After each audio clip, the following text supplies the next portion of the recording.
Our problem in understanding the numbers used with tokens is not just a matter of the confusion created by the terms abstract and concrete. It is also this.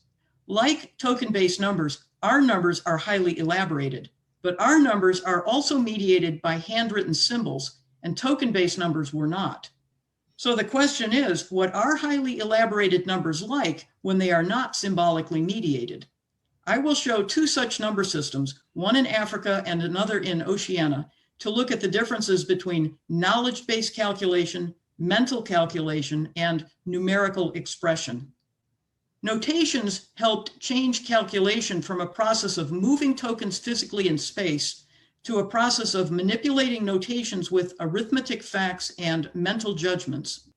This is an oversimplification, as the West would still be arguing the relative merits of abacus and algorithm well into the Middle Ages, so the transition was hardly complete by the Old Babylonian period. Further, tokens were interrelated through bundling, so notations were not the beginning of relations, which were in fact what permitted values to be exchanged between tokens.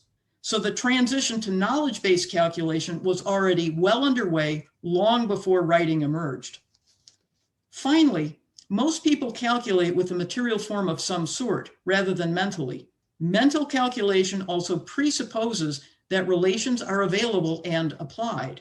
However, mental calculation encounters the limits of human memory and attention, so calculating materially, whether with an abacus or notations, is generally easier, more accurate, and more reliable. It also has the added benefit that using a material form to record and visualize means that calculations can be analyzed and revised, and they can become longer and more complex.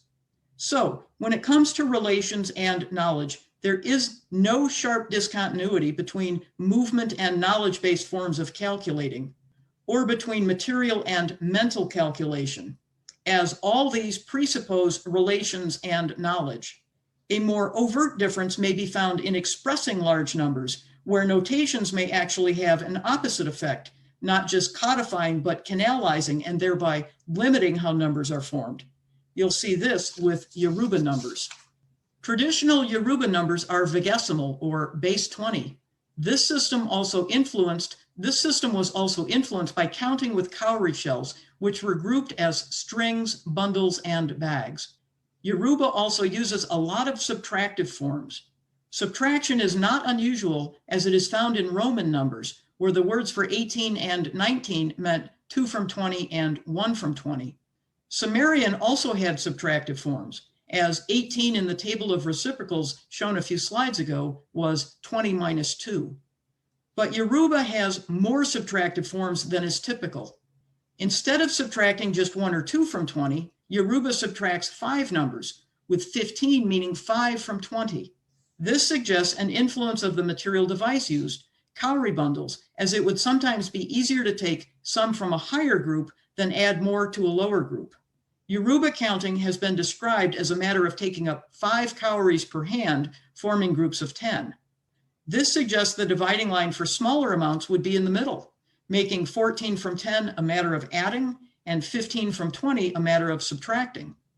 Other subtractive forms are seen around 200, where the impression of meeting in the middle is reinforced by the term for 100, which means half of 200. This emphasizes two things. First, numerical structure is influenced by the material forms used, and the material forms and their use in turn are driven by pragmatic choices, not whims. Second, numerical language preserves traces of these material forms and choices. In Yoruba, as the bundling amounts, the use of both additive and subtractive forms, and the balance between them.